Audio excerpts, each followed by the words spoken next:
To be very honest कि मेरा ऐसा कोई प्लान नहीं था कि मुझे एडवोकेट बनना है। आई वॉज परसुइंग CS, ठीक है, और उसमें लॉ पढ़ाया जाता है। DRT के अंडर में जैसे जो लोग लोन्स ले लेते हैं और जो पे नहीं कर पाते, तो बैंक उसको कैसे रिकवर करता है और क्या क्या कर सकता है? इसमें क्या होता है कि बैंक के पास एक स्पेशल एक्ट है सारफीसी, ठीक है, उसमें बैंक अपना जो पैसा है वो बोरोवर से रिकवर कर सकता है। बैंक जब भी कोई लोन देता है तो उस पर प्रॉपर्टी की वैल्यूएशन जरूर कराता है, उसके पास ये डॉक्यूमेंट होता है। अगर आप किसी को भी लोन दे रहे हो, अडानी को लोन दे रहे हो, XYZ किसी भी पर्सन को लोन दे रहे हो, तो अगर आप कोई प्रोजेक्ट पे लोन ले रहे हो, कोई बिजनेस पे लोन ले रहे हो, तो उस बिजनेस की, उस प्रोजेक्ट की, उस फैक्ट्री की, प्रॉपर्टीज की क्या वैल्यूएशन है, उस वैल्यूएशन के बेस पे बैंक कैलकुलेट करता है कि आपको इतना लोन दिया जा सकता है। जब भी कोई लोन लेने जा रहे हो, आपको बहुत सारे से डॉक्यूमेंट्स साइन वाइन करने होते हैं, तो क्या होता है, बैंक समटाइम्स ना आपको कुछ ब्लैंक पेपर साइन करवाता है। अच्छा। हाँ, तो उसमें ये होता है कि जब फर्दर आप इन फ्यूचर आप कभी आपका अकाउंट NP हो जाता है और आप पेमेंट नहीं कर पाते हो, तो बैंक जब वो सारफीसी में एक्ट में प्रोसीडिंग करता है, तो वो जो ब्लैंक डॉक्यूमेंट्स होते हैं वो फिल करके अपडेट के साथ रिकवर कर। अच्छा, what do thought about the same sex marriage? अभी मैं पढ़ रहा था कुछ दिनों पहले, सुप्रीम कोर्ट में भी ये चल रहा है, मतलब क्या ओपिनियन है, क्या सोचते हो उसके बारे में? अगर आप मेरा पर्सनल ओपिनियन पूछोगे तो मुझे लगता है सेक्स मैरिज आना चाहिए।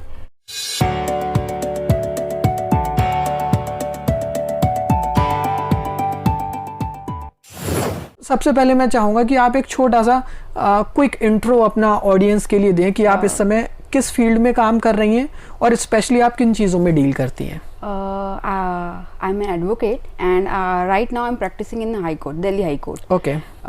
बेसिकली जो मेरा मेन फोकस है या जिसमें मेरी मेन प्रैक्टिस है वो है बैंक रिकवरी, DRT। तो मेरा जो स्पेशलाइजेशन है वो DRT में है, DRT एंड NCLT। ओके। ये DRT एक्चुअल में है क्या, फुल फॉर्म क्या है इसकी? DRT की फुल फॉर्म है, ये एक ट्राइब्यूनल है, कोर्ट नहीं है, ये एक ट्राइब्यूनल है, कोर्ट ही है बट इसको ट्राइब्यूनल बोलते हैं, डेट रिकवरी ट्राइब्यूनल। ओके। इसमें बैंक के केसेस होते हैं, बैंक रिकवरी के केसेस होते हैं। एंड सेकंड होता है NCLT, national company law tribunal. इसमें हम कंपनी के और IBC, इंसॉल्वेंसी, इनके केसेस देखते हैं कि जैसे कंपनीज एक्ट के जो केसेस होते हैं, इंसॉल्वेंसी, कोई कंपनी इंसॉल्वेंसी में जा रही है तो उसके केसेस भी NCLT में देखे जाते हैं। ओके। तो मतलब क्या है ना कि आज हम बहुत सारी चीज़ें डिस्कस करने वाले हैं, लेकिन उससे पहले मैं चाहूँगा कि आपने इस चीज़ की शुरुआत कैसे की? लाइक मतलब आई थिंक काफ़ी ज़्यादा लोग इंटरेस्टेड नहीं होते हैं, खास करके लड़कियां तो अब आ रही हैं। मैंने मैक्सिमम देखा है कि लड़के ही एडवोकेट और इन सारी चीज़ों में है। हाँ, ऐसा कह सकते हैं कि पहले की कंपैरिजन फील्ड में, हाँ पहले के कंपैरिजन में कि इस फील्ड में लड़कियां बहुत कम है। अभी भी रेशियो देखा जाए तो लड़कियों का इतना ज़्यादा है नहीं। ओके। बिकॉज इसमें ना बहुत स्ट्रगल है, लिटिगेशन में, एडवोकेट की फील्ड में स्ट्रगल इतना ज़्यादा है कि लड़का एक टाइम के बाद ना गिव अप कर जाती हैं, और जिसका रीज़न ये है कि वो इसको परस्यू आगे जाके नहीं कर पाती। टू बी वेरी ऑनेस्ट कि मेरा ऐसा कोई प्लान नहीं था कि मुझे एडवोकेट बनना है। आई वॉज परसुइंग CS, ठीक है, और उसमें लॉ पढ़ाया जाता था, तो वो मेरा हो नहीं रहा था, और लाइफ में और भी प्रॉब्लम्स थी, स्ट्रगल्स थे। तो फिर एक टाइम ऐसा है कि I have to do something, मेरे को बस इतना पता था। तो मैंने कहा मैंने CS में सारे लॉ पढ़े हुए हैं ऑलरेडी, वहाँ पे आपको सारा लॉ पढ़ाया जाता है, बट लॉ में आपको थोड़ा डिटेल में पढ़ाया जाता है। तो मैंने कहा चलो ठीक है, हम लॉ में एडमिशन लेते हैं। मैंने लॉ में एडमिशन लिया, but I was not sure कि मुझे इसको आगे परस्यू करना चाहिए या नहीं करना चाहिए। फिर एक दिन ऐसा स्टार्ट हुआ, मैंने कहा चलो कुछ नहीं करते, इंटर्नशिप स्टार्ट कर देते हैं। तो मैंने छोटी सी लॉ फर्म थी, उसमें इंटर्नशिप स्टार्ट कर दी 2018 में। ओके। ठीक है, तो वहाँ पे जो उनका तो केसेस जो देखते थे वो फर्म, वो सिर्फ DRT और NCLT देखती थी। तो वहाँ से मैंने DRT और NCLT की, मतलब मेरा जो स्टार्ट है, बेस है, वो DRT और NCLT से ही स्टार्ट हुआ है। ओके। मैंने डिस्ट्रिक्ट कोर्ट में प्रैक्टिस नहीं करी। डिस्ट्रिक्ट कोर्ट में तो आपको सिविल, क्रिमिनल, बहुत धक्के, स्ट्रगल, मतलब बहुत ज़्यादा है, और लड़कियों के लिए तो बिल्कुल भी, मुझे ऐसा लगता है कि एक्चुअल में मुझे क्या ये सच है कि लड़कियों के लिए थोड़ा सेफ नहीं है वहाँ पे। तो और फिर मैंने वहाँ पे जो फर्म थी छोटी, उसको स्टार्ट कर दिया। छोटी सी फर्म थी, बट मुझे सीखने को बहुत मिला। इवन मैं तो लोगों को भी बोलूँगी, अगर आप किसी फर्म में स्टार्ट करना चाहते हो तो बड़ी फर्म के बजाय आप एक छोटी फर्म में स्टार्ट करो, क्योंकि आपको वहाँ पे A to Z आपको एवरीथिंग आपको खुद ही करना पड़ेगा। तो आपका हर चीज़ इतना परफेक्ट होगा ना, निकल कर आएगा ना आपको, कि आपको ड्राफ्टिंग भी खुद ही करनी पड़ेगी, मिसलेनियस वर्क भी खुद ही करने पड़ेंगे, मेल्स वगैरह, नोट्स वगैरह, और आपको मैटर्स भी अपेयर करने के लिए देते हैं। तो छोटी फर्म ना ज़्यादा बढ़िया रहती है एज कम्पेरिजन टू बड़ी फर्म। तो मैंने वहाँ से NCLT और DRT सीखा। ओके। और फिर मुझे वहाँ से इंटरेस्ट आना शुरू हो गया कि मुझे लगा हाँ मैं अच्छा कर सकती हूँ उसमें। तो फिर मैंने वहाँ से धीरे धीरे अपना करियर स्टार्ट कर दिया। कोर्सेज ऐसा थोड़ी ना होता है कि मतलब कि जब हम लॉ की पढ़ाई कर रहे होते हैं वहीं डिसाइड हो कि आपको सिविल में जाना है या उसमें जाना है? नहीं, वो सब्जेक्ट पे होता है कि आपको एक सब्जेक्ट मिलता है कि आप वो फाइनल में होता है कि आपको बैंक लेना है या टैक्स लेना है, तो वो इतना इम्पैक्ट नहीं डालता। वो तो आप प्रैक्टिस करते करते आप बता सकते हो कि आपको किसमें आपका इंटरेस्ट आ रहा है या कुछ भी आ रहा है। बट मैं जो भी फ्रेशर आते हैं तो मैं इनको ये बोलूँगी कि आप स्टार्टिंग में तो सिर्फ एक ही फील्ड चूज करो, जब तक आप उस चीज़ में एकदम परफेक्ट नहीं हो जाते देन आप कुछ और भी सीखो। लॉ मतलब एज अ एडवोकेट को आपको सब कुछ आना चाहिए, बट स्टार्टिंग अगर आप कर रहे हो तो आप किसी एक चीज़ को पकड़ो, क्योंकि बहुत से सारे लॉयर्स क्या करते हैं, एक कुछ भी फर्म या कोई भी कह सकते हो वो स्टार्ट कर देती है फर्म वगैरह में काम, या फिर किसी डिस्ट्रिक्ट कोर्ट में किसी सीनियर को ज्वाइन कर लेती है, तो वो सिविल भी देखती है, क्रिमिनल भी देखते हैं, डीआरटी भी देखती है, डाइवोर्स केसेस भी देखते हैं, तो पकड़ नहीं बन पाती है। तो उसके लिए बेस्ट है कि आप पहले एक चीज़ पकड़ो, उस पर अपना परफेक्ट बनो, देन आप स्विच करो कि आप कुछ और भी सीख सकते हो। आपका ऐसा मतलब है कहने का कि इंडिविजुअली आपकी किसी ना किसी एक चीज में एक्सपर्टीज होनी चाहिए ताकि आप खुद ग्रो कर सको। एग्जैक्टली और आप कॉन्फिडेंटली आप अपने आप को प्रेजेंट कर पाओ कि हाँ मैं इस चीज में अच्छी हूँ, मुझे ये चीज बहुत अच्छे से आती है। तो आपको सिर्फ पहले एक चीज पकड़नी पड़ेगी। और पता आजकल जो यंग जनरेशन आए या जो फर्स्ट जनरेशन लॉयर है या जो नए नए एडवोकेट बने हैं, तो वो पता भागते हैं, उनको चाहिए कि इस फील्ड में आते उन्हें चाहिए होता है, उन्हें चाहिए क्लाइंट, उन्हें चाहिए पैसा। ऐसा नहीं होता, आपको पहले खुद को टाइम देना पड़ता है। कोई भी करियर स्टेब्लिश करने के लिए आपको कम से कम 5 साल आप मान के चलो, आप किसी भी फील्ड में हो, तो आप पहले अपने आप को टाइम दो, सीखो जितना सीख सकते हो, अपने आप को पॉलिश करो, ग्रो करो कॉन्फिडेंटली, फिर आप अपने आप को प्रेजेंट करो। फिर आपके पास क्लाइंट भी आएंगे, आपके पास पैसा भी आएगा, बट उससे पहले आपको सीखना पड़ेगा, आपको नॉलेज लेनी पड़ेगी। भागने से कुछ नहीं होता। आप भी तो फर्स्ट जनरेशन लॉयर है ना? Yes, I am a first generation lawyer. तो आपकी फैमिली में मतलब लाइक जब आपने डिसीजन लिया, when you take the decision कि I want to become a lawyer advocate, तो मतलब क्या रिएक्शन था? क्या उन लोगों ने मतलब नहीं कहा कि क्यों आप ये फील्ड चूज कर रही हो? या नहीं, मेरे पापा इस चीज़ में बहुत सपोर्टिव है। लाइक उन्हें पता है कि आप जो भी कर रहे हो आप करो अपनी लाइफ में, अपने पैरों पे खड़े हो, उनके लिए ये ज़रूरी है। ये मेरे पापा ऐसे नहीं कि आपको ये करना चाहिए नहीं करना चाहिए, तो उन्होंने मुझे कभी ऐसे रोका टोका नहीं। तो आई एम हैप्पी कि he is very supportive. Okay, DRT के जैसे जो हम लोग अभी बात कर रहे हैं कि मान लीजिए कि, तो मेरा इसमें जो सबसे पहला क्वेश्चन है ना, वो ये मैं जानना चाहता हूँ कि डीआरटी के अंडर में जैसे जो लोग लोन्स ले लेते हैं और जो पे नहीं कर पाते, तो बैंक उसको कैसे रिकवर करता है और क्या क्या कर सकता है? इसमें क्या होता है कि बैंक के पास एक स्पेशल एक्ट है सारफेसी, ठीक है, उसमें बैंक अपना जो पैसा है वो बोरोवर से रिकवर कर सकता है, क्योंकि एक्चुअल में पब्लिक मनी होता है, तो बैंक को तो अपना पैसा चाहिए होता है, भैया पब्लिक इंटरेस्ट है, पब्लिक मनी है उसमें, तो बैंक सारफेसी के अंदर अपनी प्रोसीडिंग इनिशिएट कर सकता है बोरोवर से अपना पैसा रिकवर करने के लिए। अच्छा, और ये सारफेसी क्या है? सारफेसी एक एक्ट है जिसमें बैंक को और बोरोवर के जो प्रोविजंस है रिकवरी ऑफ मनी, ये इंट्रोड्यूस किए 2002 में। 2002 में, ओके। तो इसमें सारफेसी एक्ट के थ्रू बैंक अपना पैसा रिकवर कर सकता है, और इसमें सिर्फ बैंक के लिए प्रोविजंस नहीं है, इसमें बोरोवर के लिए भी प्रोविजंस है। बोरोवर और थर्ड पार्टी, इनके लिए भी प्रोविजंस दिए गए इस एक्ट के अंदर, और इस एक्ट के में ही सारी प्रोसीडिंग होती है। ओके, इस एक्ट के यानी कि सारफेसी एक्ट के थ्रू ही सारी प्रोसीडिंग होगी, चाहे बैंक को करनी हो चाहे मतलब यानी कि जो बोरोवर है उसको करनी हो। तो जैसे जो बैंक यानी कि जो सारफेसी एक्ट के थ्रू अपने वो मतलब यानी कि प्रोविजंस जो उसके हैं, और मैं एक लोन लिया है मैंने, तो इस एक्ट के मतलब अंतर्गत वो मेरी मतलब कैसे अपनी चीज़ों को रिकवर कर सकती है, यानी कि वो कैसे वैल्यू निकालेगी, कैसे काउंट करेगी, और वो कैसे अपना मनी मतलब जो है वो विड्रॉ करेगी? आप बैंक की बात कर रहे हो? हाँ, मैं बैंक की बात कर रहा हूँ। बैंक क्या होता है, पहले तो आपको बोरोवर आया, बोरोवर ने लोन लिया, ठीक है, और फिर उसने लोन लेने के बाद क्या होता है, 3 महीने तक उसने मान लो कोई इंस्टॉलमेंट नहीं दी, तो बैंक सबसे पहले उसका अकाउंट एनपे कर देगा। एनपे करने के बाद वो सारफेसी में जाके अपने प्रोसीडिंग करेगा, और फिर एक जो एप्लीकेशन होती है ओए, ओरिजिनल एप्लीकेशन, वो फाइल करेगा before the DRT, date recovery tribunal. वहाँ पे जाके ये केस प्रोसीड होता है, फर्दर प्रोसीडिंग्स चलती है, एग्जिबिट्स होते हैं, डॉक्यूमेंट्स, आर्ग्यूमेंट्स होते हैं, फिर वहाँ पे डिसाइड होता है कि हाँ बैंक को ये पैसे रिकवर करने और बोरोवर को इतना पैसा पे करना पड़ेगा विद इंटरेस्ट।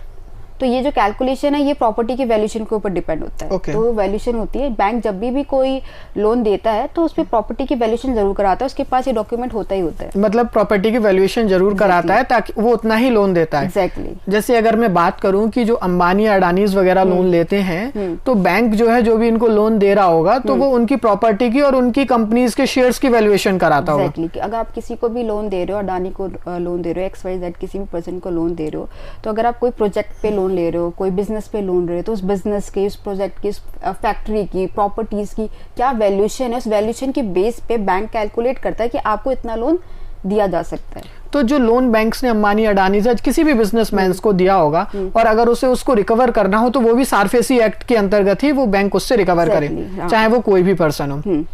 तो मेरा क्वेश्चन ये है कि जैसे अभी आपने सुना भी होगा बीच में, मतलब थोड़ा सा एक मैं आपसे जानना भी चाहता हूँ इस चीज के बारे में कि अंडानी ने इतना ज्यादा लोन ले रखा है कि वो कैसे पे करेगा, ये सारी चीजें। और आप कह रही हो कि लोन देने से पहले कि कोई भी बैंक जो है मतलब उसकी वैल्यूएशन करा लेता है, आपके शेयर्स आप इसको चुका पाओगे या नहीं। तो इस बात में आपको कितनी सच्चाई लगती है जो लोग ये कहते हैं कि अडानी अपना लोन कैसे पे करेगा, वो अपनी कंपनीज की उतनी वैल्यूएशन ही नहीं है जितना उसने ले रखा है, इतना वो कमा नहीं रहा। तो आपका इस बारे में क्या पॉइंट ऑफ व्यू है?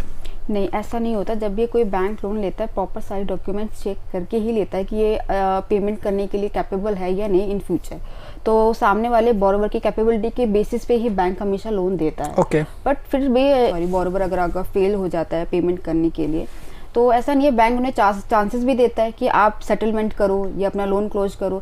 इसमें भी एक चीज़ और होती है कि जब हम कोई लोन देते हैं, मान लो कि मैंने आपको 100 करोड़ का लोन सैंक्शन किया, पर ज़रूरी नहीं आपको 100 करोड़ की रिक्वायरमेंट हो, आपको स्टार्टिंग में सिर्फ 50 लाख की रिक्वायरमेंट हो, तो मैं आपको 50 लाख ही दूंगा पहले, ठीक है। अगर आपको नीड होती है, आप मेरे पास फिर से आओगे कि मुझे और पैसों की ज़रूरत है, फिर बैंक धीरे धीरे और पैसा देता है। तो अगर बैंक को फिर लगता है कि यार मैंने इसको अडानी को 50 लाख रुपए दिए, इसने अपना काम बहुत अच्छे से करा, इसका जो बिजनेस है बहुत अच्छे से चल रहा है, मेरी पेमेंट आ रही है, बट अगर उसको लग रहा है कि अरे ये बिजनेस नीचे जा रहा है और वो फिर से आता है बैंक के पास और पैसे लेने के लिए, तो बैंक वहाँ पे सोचेगा पहले कि मुझे पैसा देना चाहिए, अपना और पैसा इसमें इन्वेस्ट करना चाहिए या नहीं करना चाहिए। ओके, यानी कि अगर आपने एक बहुत बड़ा अमाउंट ले रखा है ऑलरेडी बैंक से, कभी भी आपको एक साथ 100% आपको नहीं दिया जाता, एक साथ नहीं दिया जाता। एग्जैक्टली आपका वो अप्रूव हो जाएगा उतना अमाउंट। जैसे मान लीजिए एग्जाम्पल के लिए कि मुझे घर बनाने के लिए अगर 10 करोड़ का लोन चाहिए, तो मतलब जितना जितना हम दिखाते जाएंगे उतना उतना आपको एक साथ नहीं दिया जाएगा, आपको उतना मिलता जाएगा।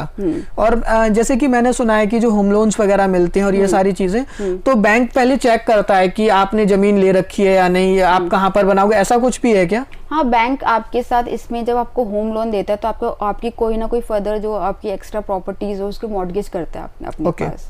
तो वो मॉर्गेज के बेसिस पे आपकी और भी प्रॉपर्टीज होंगी, तो उनको मॉर्गेज करके ही वो आपको लोन देता है। ओके। तो किसी भी पर्सन को, लाइक मैं बोरोवर हूँ एक, मतलब मैं आपसे ये जानना चाहता हूँ कि किन किन चीज़ों का, किन पॉइंट्स का सबसे ज़्यादा ध्यान रखना चाहिए लोन लेने से पहले? बेसिकली लोन लेने से पहले आपको अपनी कैपेबिलिटी चेक करनी चाहिए कि आप जो करने जा रहे हो, आप कोई होम लोन ले रहे हो या आप अपना कोई बिजनेस का लोन ले रहे हो, तो आपको आपके पास पूरा प्लान होना चाहिए कि आप कैसे पेमेंट कर सकते हो, ठीक है। आपको अपनी कैपेबिलिटी के हिसाब से इतना लोन लेना चाहिए। अगर जैसे मुझे लगता है कि अरे यार मेरी तो कैपेबिलिटी है, जो मेरी जो कह सकते हो कि कितनी कैपेबिलिटी है, तो अगर मुझे लगता है कि सिर्फ 10 लाख की है तो मैं सिर्फ 10 लाख का लोन लूंगा। बट अब मैं 100 लाख का लोन ले लूँ तो मुझे पता है मैं चुका ही नहीं पाऊंगी, तो मुझे वो काम ही क्यों करना जो मैं नहीं कर सकती हूँ। तो आपको पता होता है कि आप कितना ले सकते हो लोन, कितना आप अपना बर्डन अपने ऊपर ले सकते हो, आपको उतना ही लोन लेना चाहिए फर्स्ट ऑफ ऑल। सेकंड होता है कि आप जब भी कोई लोन लेने जा रहे हो, आपको बहुत सारे से डॉक्यूमेंट्स साइन वाइन करने होते हैं, तो क्या होता है बैंक समटाइम्स ना आपको कुछ ब्लैंक पेपर साइन करवाता है। अच्छा। हाँ, तो उसमें ये होता है कि जब फर्दर आप इन फ्यूचर आप कभी आपका अकाउंट एनपी हो जाता है और आप पेमेंट नहीं कर पाते हो, तो बैंक जब वो सारफेसी में एक्ट में प्रोसीडिंग करता है, तो वो जो ब्लैंक डॉक्यूमेंट्स होते हैं वो फिल करके अपडेट के साथ रिकवर करता है, रिकवर के साथ वो कर देता है।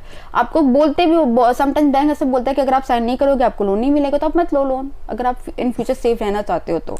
ओके, तो वो ब्लैंक पेपर जो व्यक्ति साइन करता है लोन लेने वाला, उसको पता होता है कि मैं, उसे पता होता है, ये आपके ऊपर है, it's all up to you कि आपको साइन करने या नहीं। तो मेरा सजेशन होगा कि आप ऐसा कोई लोन ना लो जिसमें आपको ब्लैंक पेपर साइन करने हो। मान लीजिए मैंने लोन ले भी लिया और मतलब ये सारी चीजें, तो ये जो सारफेसी एक्ट के थ्रू ये जो ऑक्शंस वगैरह होते हैं, ये किस हिसाब से होते हैं? इसमें क्या होता है, ऑक्शन होने से पहले जब अकाउंट एनपीए होता है, नॉन प्रॉफिट एसेट्स जिसमें होता है, तो उसमें क्या होता है, एनपीए डिक्लेयर करने के बाद आपको बैंक 13(2) के अंदर आपको एक नोटिस देता है, डिमांड नोटिस जिसे कहते हैं, कि आपका इतना पैसा बैंक के ऊपर बनता है, आपको ये पैसे वापस करने हैं बैंक को।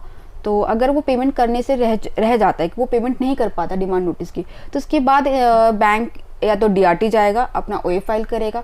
कभी कभी बैंक 13(2) के बाद एक बार और सिंबॉलिक पोजीशन 13(4) उसका भी नोटिस भेज देता है, फिर उसके बाद डीआरटी जाता है। कभी कभी बैंक क्या करते हैं, सीधा फिजिकल पोजीशन लेते हैं सेक्शन 14 के अंदर। वो आपका जाता है डिस्ट्रिक्ट कोर्ट पे, वो 1 दिन की प्रोसीडिंग होती है, 1 दिन का होता है, आपको वहाँ पे जाना होता है, अपने डॉक्यूमेंट्स दिखाता है बैंक सारे ओरिजिनल, और वहाँ पे आपको फिजिकल पोजीशन को अलाउ हो जाती है सीधे। हाँ, सेम डे। फिर आप अपना जाके उसके घर पे आप वो चिपका देते हो नोटिस, फिर उस बोरोवर को तो फिर आना ही पड़ता है डीआरटी अपने आप को बचाने के लिए। और अगर मान लीजिए कई बार ऐसा गलत भी हो जाता है क्या, किसी के घर पे नोटिस चिपका दिया आपने और वो मतलब इन केसेस में मैंने सुना है कि कई सारे फ्रॉड्स हो जाते हैं इस तरीके के, तो वो बोरोवर अपने आप को कैसे सेव कर सकता है? हाँ, ऐसा होता है। जैसे मान लीजिए घर पे नोटिस लग गया, सेम डे बैंक ने फिजिकल पोजीशनल ले ली, तो क्या इसमें कुछ ऐसा एक्ट है या कोई ऐसा तरीका है जिसमें बोरोवर खुद को बचा सके? हाँ, बोरोवर के पास ये है कि अगर बोरोवर के घर के आगे अगर बैंक चिपका के गया पोजीशन का नोटिस, तो बैंक डीआरटी में जा सकता है, एसए फाइल करेगा।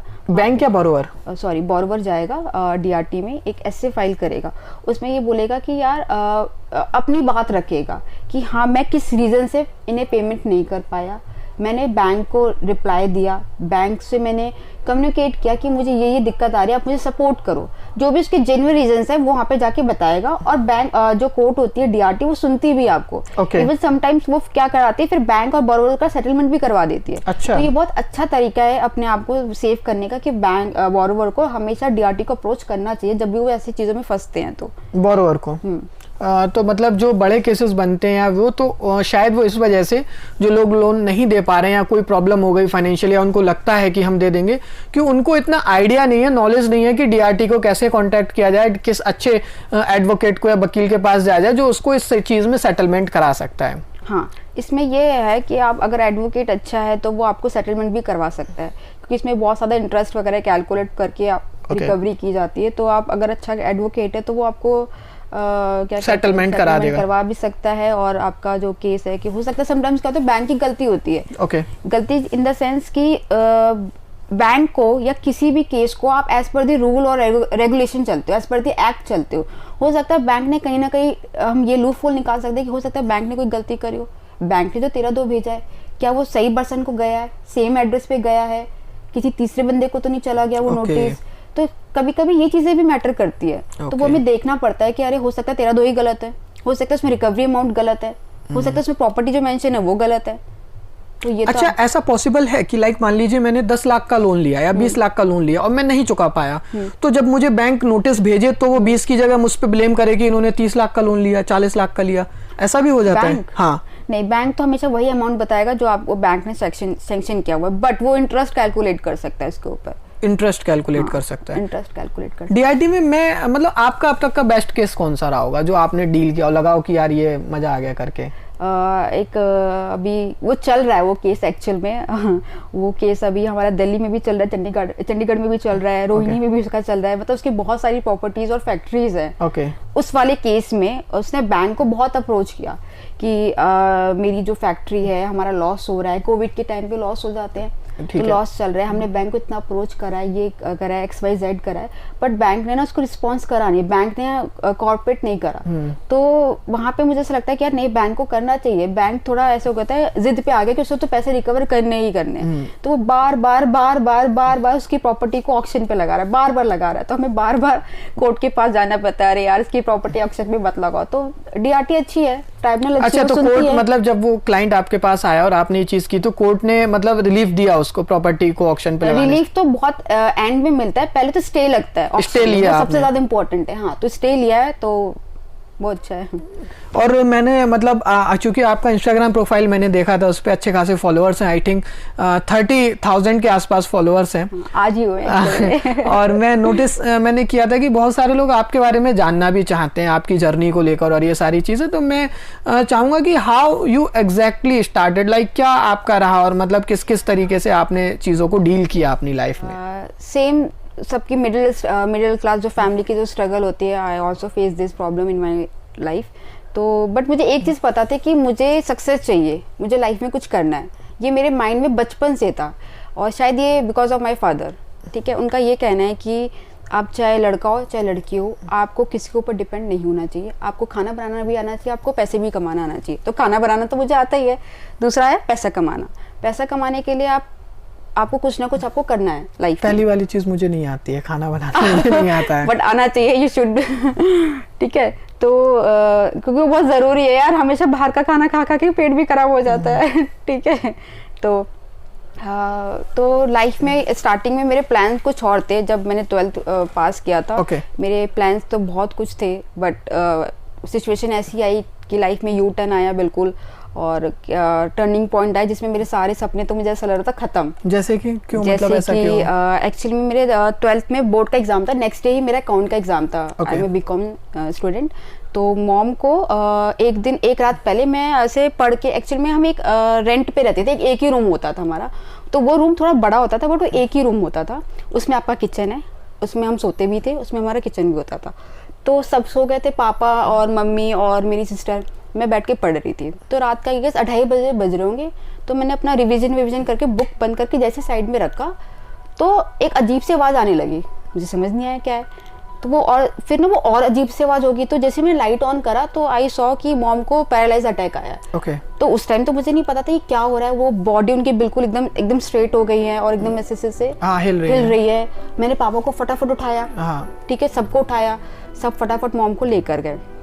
मैं वहाँ पे बिल्कुल सुन, मुझे समझ में आया मैं करूँ क्या। और उससे ज़्यादा सुन के मुझे ये लगा कि मॉम, और फिर नेक्स्ट डे हमारा एग्ज़ाम था। मैं स्कूल गई और मैं स्कूल में जाती मैंने टीचर को बताया, रोना शुरू कर दिया। क्योंकि फिर टीचर ने फिर वहाँ पे फ़ोन किया होगा मेरे फादर को, तो उन्होंने बोला कि, तो मुझे लगा कि मेरी मॉम को ऐसा क्या हो गया कि वो ओपीडी में है। मतलब मेरा बिल्कुल एग्ज़ाम पे फोकस नहीं था। टीचर ने बहुत समझाया, सपोर्ट करा, बट स्टिल मेरा ध्यान सिर्फ हॉस्पिटल में था कि मेरी मॉम ठीक होंगी या नहीं होंगी। बट एनी हाउ कुछ दिन तक मम्मी हॉस्पिटल में थी। बाद में उन्हें क्या कहते हैं, राइट साइड में पूरा राइट साइड में पूरा ऊपर से लेकर नीचे तक उन्हें अटैक आया था। तो उनका मूवमेंट, वो चल नहीं सकती थी, हाथ नहीं हिला सकती थी और बोल नहीं सकती थी। पर ठीक है, जैसे तैसे फिर वहाँ पे अब रिस्पॉन्सिबिलिटी आ गई है, क्योंकि मैं बड़ी बेटी। करियर में तो ये था कि कुछ बिज़नेस वगैरह करना है, मेरा ऐसा कुछ प्लान था कि क्योंकि मैं बिज़नेस पढ़ती थी तो मुझे बिज़नेस बहुत अच्छा लगता था कि मुझे बिज़नेस करना है। मेरा फेवरेट सब्जेक्ट हुआ करता था, और अकाउंट भी मेरे फेवरेट सब्जेक्ट होते थे। ये तो बच्चों को भी पता है, मेरे जो क्लासमेट्स होते थे ना, वो हमेशा मुझसे पूछते थे, यार बता चौबे बता। एग्ज़ाम में मुझसे बहुत पूछते थे। तो मुझे भी लगता था कि हाँ मैं इसमें कुछ अच्छा कर सकती हूँ। बट उसके बाद जब मम्मा बीमार पड़ी, रिस्पॉन्सिबिलिटी इतनी आ गई, क्योंकि हमें घर पे सब कुछ चीज़ें करनी पड़ती थी। आप जो भी खाना वाना, घर वर, और जो मेरी बहन थी बहुत छोटी थी और हमारी फैमिली में कोई और था नहीं।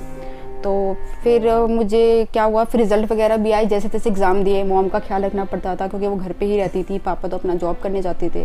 तो मुझे कुछ ऐसा करना था कि चलो भाई आप घर पे भी रह लो और बाहर भी अपना कुछ पढ़ाई करो, क्योंकि पैसे तो कमाने थे। सक्सेस तो मुझे, क्योंकि मेरा स्टार्टिंग से था कि मुझे इंडिपेंडेंट बनना है। तो मैंने फिर मुझे समझ आया मैं क्या करूँ। तब मैंने CS का सोचा कि चलो CS करते, साइड बाई साइड है, 2 घंटे की क्लास ही होगी, अपना घर पे भी रह लो, मम्मी का भी ख्याल हो जाएगा, पढ़ाई करते करते आपका एग्जाम भी क्लियर हो जाएगा, फिर आपको अच्छी जॉब मिल जाएगी 50,000 की, और फिर आप सेटल हो जाओगे। ये प्लान था मेरा। मम्मी के बीमार होने के बाद ही फिर मेरा दूसरा प्लान यही था कि चलो ठीक है। और वो CS का एग्ज़ाम मैं दे रही थी, घर पे मम्मा को संभाल रही थी। बट वो इसमें घर की कामों में मम्मा को संभालते संभालते मैं इतना इंडल्ज हो गई कि मुझे पता नहीं चला कि मेरी पढ़ाई पे भी इफेक्ट पड़ रहा है। तो मे भी शायद वहाँ पे भी मेरा CS क्लियर नहीं हो रहा था। मैंने बहुत ट्राई करा, ग्रेजुएशन भी हो गई मेरी, बट स्टिल CS के एग्ज़ाम दे रही, वो भी नहीं हुआ। मैंने कहा यार ये प्रिया तो क्या कर रही है। बट फिर क्या हुआ, 2015 में मम्मा को फिर से पैरालाइज का अटैक आया। और इस बार वो नहीं रही। हाँ, तो उसके बाद मुझे 6 महीने थोड़ा डिप्रेशन का प्रॉब्लम था। मैंने घर में अपने आप को लॉक कर रखा था, मैं किसी से मिलती नहीं थी, बात भी नहीं करती थी, क्योंकि बहुत ज़्यादा झटका लगा था। मैं मॉम की बहुत क्लोज थी, क्योंकि उससे पहले जो भी 4-5 साल थे मैं मम्मी का ख्याल रखती थी। तो वो मम्मी के इतनी क्लोज आ गई थी ना कि मुझसे बर्दाश्त नहीं हुआ। बट मुझे फिर मैं अपने आप को लॉक ही करके रखा हुआ था। बट मुझे एक दिन ऐसा हुआ, 6 महीने ऑलमोस्ट हो गए थे कि यार नई लाइफ में तो कुछ करना है, ऐसे काम नहीं चलेगा। बट उसके लिए मुझे 2 चीज़ें क्लियर थी। पहले तो मुझे अभी करियर पे देखना था कि मुझे क्या करियर करना है, दूसरा मुझे घर से बाहर निकलना था। तो एक साइड मैंने लॉ में एडमिशन लिया, एंड मैंने अपने फिर दोस्तों को कॉल करा कि क्या कहते हैं, मुझे ट्यूशन्स पढ़ाने और मुझे घर से बाहर निकलना है। मैं चाहती तो घर में ट्यूशन तो मैं वैसे भी पढ़ाती थी 12th के बाद से, पापा को फाइनेंशियल सपोर्ट करने के लिए। तो उस टाइम वैसे भी क्या हुआ, मम्मा के जाने के बाद हमें फाइनेंशियल प्रॉब्लम बहुत ज़्यादा ही होने लगी थी। तो उनकी बीमारी में भी अच्छा खासा पैसा लगने लगा होगा। हाँ, तो फिर हमने क्या करा, मैंने अपने दोस्तों को बोला मुझे ट्यूशन्स पढ़ाने हैं। तो उन्होंने अपने मेरे घर से आई गए 5-6 किलोमीटर पे उन्होंने अपने घरों पे जो होता तो मैंने होम ट्यूशन जाके देना शुरू कर दिया। तो बच्चों के साथ रह के मुझे थोड़ा अच्छा लगा, उन्हें पढ़ा के, उन्हें बच्चों के साथ बातें करके। तो मैंने ऐसे अपने आप को उस चीज़ से बाहर निकाला और साइड बाई साइड में अपना लॉ कर रही थी। तो लॉ भी करते करते फिर ट्यूशन पढ़ाते पढ़ाते ना मुझे फिर भी लगा कि यार अभी भी कुछ कमी है, मतलब लॉ तो मैं कर ही रही हूँ बट वो ट्यूशन पढ़ाने से भी ना मैं सेटिस्फाइड नहीं हो पा रही थी। मैंने कहा कुछ और भी करना है, कुछ और भी करना है। फिर फाइनली मैं आके मैंने अपनी एक फ्रेंड को कॉल करा फिर से कि मैंने कहा भाई मुझे लॉ में इंटर्नशिप करनी है, बहुत हो गया ट्यूशन पढ़ाना, वो मैं करना है बट अभी बहुत लेट हो चुका है, मुझे आई गेस 25-26 की एज होगी मेरी। उनका यार इट्स टू लेट, बहुत ज़्यादा हो चुका है, मेरे से बर्दाश्त नहीं हो रहा था, मुझे प्रेशर आ रहा था मेरे ऊपर। ऐसा नहीं मेरे पेरेंट्स मुझे प्रेशर दे रहे थे बट वो खुद पे एक प्रेशर आ रहा था कि यार नहीं यार ऐसे थोड़ा ना होता है, मैंने क्या सपने देखे थे, क्या क्या सोचा था, ऐसे तो नहीं मैं गिव अप कर सकती हूँ। कुछ लोगों को 30 में भी प्रेशर नहीं आता है।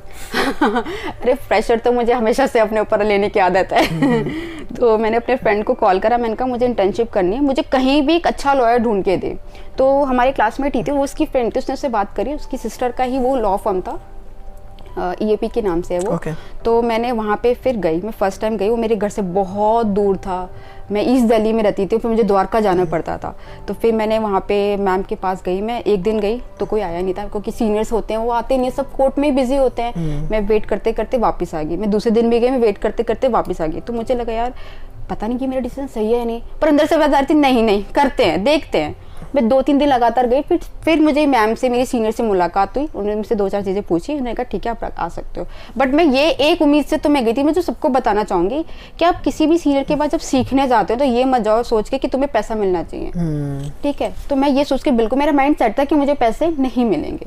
तो मैं ट्यूशन इंटर्नशिप में जब मैं जाती थी वहाँ से मैं 6 बजे फ्री होके घर आती थी, घर के पास अपने जिनको मेरे होम ट्यूशन थे वहाँ मैं 7 से 10 बजे तक ट्यूशन पढ़ाती थी, सबके घरों में जा के मैंने टाइम अपना बढ़ा दिया था, दोपहर से शाम को कर दिया था, ट्यूशन पढ़ा के वापस मैं घर पहुंचती 11 बजे। तो मेरे ऐसा लगा मतलब फिर मेरा पूरा बिजी हो गई, मैं इतना बिजी हो गई, मुझे अच्छा भी लग रहा था, मेहनत भी कर रही थी और सीखने को भी मिल रहा था। बट कहते हैं ना कि आप अच्छा करना चाहते तो होता है। तो जो मेरी सीनियर थे वो मुझे स्टाइपेंड पे करते थे, तो मुझे वो चीज़ अच्छी हुई कि चलो ठीक है। तो मुझे वहाँ पे स्टाइपेंड में एज अ फर्स्ट चेक मिला था, तो मुझे बहुत खुशी हुई। कितने का मिला था? 6,000 का। अरे वाह। तो मुझे लगा मतलब मुझे इतनी खुशी हुई ना, मैंने वो चेक फोटो खींचती अपनी बहन को भेजा और घर जाते मैंने पापा के अपने हाथ में दिया। वो बहुत छोटा अमाउंट था आई नो, बट मेरे को इतनी खुशी हुई ना, मैं बता नहीं सकती कि ठीक है शायद मैं डिजर्व करती हूँ तभी तो मुझे कोई दे रहा है सामने वाला, वरना कोई क्यों देगा आपको। इंटर्नशिप में तो लोग आप जाते हो आपको कोई पे भी नहीं करता। इवन आपके पास लॉ की भी डिग्री आ गई ना, आप किसी सीनियर के अंदर प्रैक्टिस कर रहे हो डिस्ट्रिक्ट कोर्ट में, वो आपको पे ही नहीं करते हैं। तो मुझे लगा कि ठीक है मेहनत करनी चाहिए, फिर मैंने और मेहनत करी। फिर कुछ टाइम के बाद मैंने धीरे धीरे अपने ट्यूशन सारे छोड़ दिए, बच्चों को बीच पे तो छोड़ नहीं सकती थी। फिर मैंने कहा इसी फील्ड में करते हैं। फिर 2019 में मेरा इनरोलमेंट हो गया, मैं लॉ की डिग्री मेरी पास होगी। मैंने कहा इसमें मज़ा आ रहा था DRT NCLT करते करते, तो मैंने वहाँ पे बीच में मैं थोड़ा फिर से डल हो गई थी, मेरे काम पे ना फोकस नहीं हो पा रहा था, मेरे काम गड़बड़ कर रही थी, मे भी शायद कुछ प्रॉब्लम होगी मुझे इंटरनल, मुझे पता नहीं चल पा रहा था। बट फिर मुझे दोबारा झटका लगा, मैंने कहा प्रिया तू क्या कर रही है। मैं अपने आप से इतनी बातें करती हूँ, मैं अपने आप को ट्रैक करती रहती हूँ, मुझे पता चल जाता है मैं कहाँ गड़बड़ कर रही हूँ। मैं कहा प्रिया तो फिर गड़बड़ कर रही है, ऐसे काम नहीं चलेगा। फिर मैंने दोबारा काम करना शुरू कर दिया, मैंने सीनियर से काम लेना शुरू कर दिया। भाई मैं DRT NCLT में इतना घुस गई, मैंने बहुत काम किया, बहुत सीखा। तो मुझे सुनने को मिला कि लोग मेरे को ऐसे जो ऑफिस में वो सब ये बात करते थे कि प्रिया ने ऐसा क्या खा लिया भैया, अचानक से प्रिया को क्या हो गया, इतना काम कर रही है, एकदम अच्छा काम कर रही है। तो मैंने कहा चलो ठीक है, मुझे सुनने को मिला। फिर मुझे और मोटिवेशन मिली, बहुत काम सीखा। फिर उसके बाद आ गया लॉकडाउन। अब लॉकडाउन में तो आप घर में बैठ गए, बट स्टिल दे पे, ठीक है, उन्होंने मुझे पे करा, अच्छी बात है। फिर तो आपको एज एसोसिएट रख लिया, फिर आपको एज ए सैलरी बेस्ड पे रखा, सैलरी मिलती थी आपको मुझे। फिर लॉकडाउन में क्या हुआ, लॉकडाउन में मुझे एक बड़ी प्रॉब्लम निकली, मुझे एंजाइटी की प्रॉब्लम हो गई। एंजाइटी की प्रॉब्लम ये थी कि मैं खड़े खड़े फेंट हो जाती हूँ, तो कुछ सेकंड के लिए ब्लैंक हो जाती थी और मैं गिर जाती थी, ठीक है। तो ये मैं कोर्ट में गई थी फर्स्ट टाइम NCLT में। तो मुझे लगा कि यार मैं ऐसे खड़ी थी, मुझे लगा मुझे दिखाई नहीं दे रहा, मैंने कहा शायद भीड़ हो रही है इसलिए। चश्मा पहन लिया मैंने, तो मैंने चश्मा उतार रखा था, मैंने कहा शायद चश्मे की वजह से दिखाई नहीं दे रहा होगा, बट स्टिल चश्मा पहनने के बाद मुझे कुछ दिखाई नहीं दे रहा था, बहुत मुझे दिखाई नहीं, धीरे धीरे बिल्कुल मैं ब्लैंक हो गया, मैं गिर गई। तो फिर सबको लगा कि ऐसे BP लो हो गया होगा, कॉफ़ी वॉफ़ी पिलाई, पानी वानी पिलाई हुआ, मैं ठीक हो गई। बट कुछ टाइम के अंदर फिर गिरने लगी, बार बार गिरने लगी। फिर सीनियर्स ने भी बोला, घर वालों ने भी बोला पूरा चेकअप कराओ, तो मैंने पूरे बॉडी का चेकअप कराया, हर जगह हर हॉस्पिटल में चक्कर लगाए। कोई कह रहा है सर्वाइकल है, सर्वाइकल ऑब्वियसली सभी को होता है, माइनर सा तो कोई कुछ कह रहा है, कोई कुछ कह रहा है, ECG MRI सब करा लिया मैंने।